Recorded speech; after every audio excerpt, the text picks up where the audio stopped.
I walk into his space.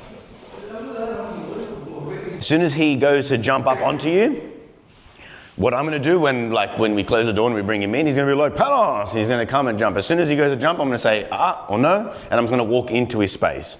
As I walk into him, I'm going to close the gap. He's going to feel uncomfortable with that. He's going to move around.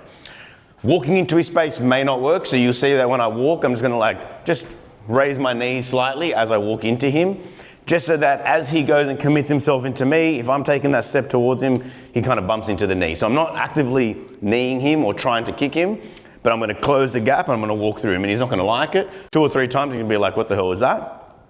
And then as soon as all 4 paws are on the floor, I say yes, and I give him the treat. Or I'll give him a pat. Walking into his space may not be linear. You're going to walk and you'll go there. So I'm going to follow him.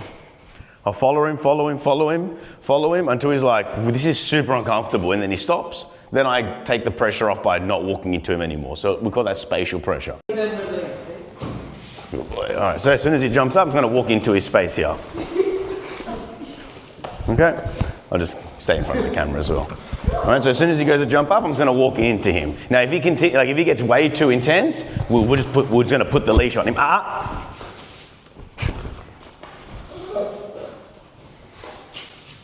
Like favorable or fun for anybody, right? Yes, I mark and I reward.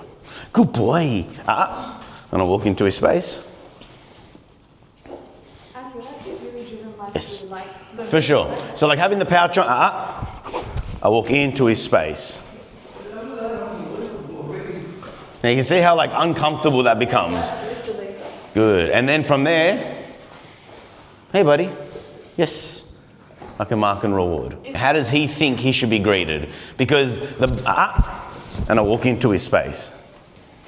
How do I do it? Right, so I want to claim my space. You can't jump on me and think that you're going to get some sort of pat. This has been 100% reinforced. Hey, doing, buddy? I know. So again, I don't want him to not like me, but he also needs to respect my space. He comes between my legs. I'm just going to close my legs in a little bit. I need to show him, hey, I have to show him there's ways that you have to engage and interact with me, and jumping on me and carrying on isn't the way that I like to be. I like to interact, and that way. Now, just before every time I've walked into his space, I've given the and then I walk in. See, and then from here, I can give him the pats that he wants. Now.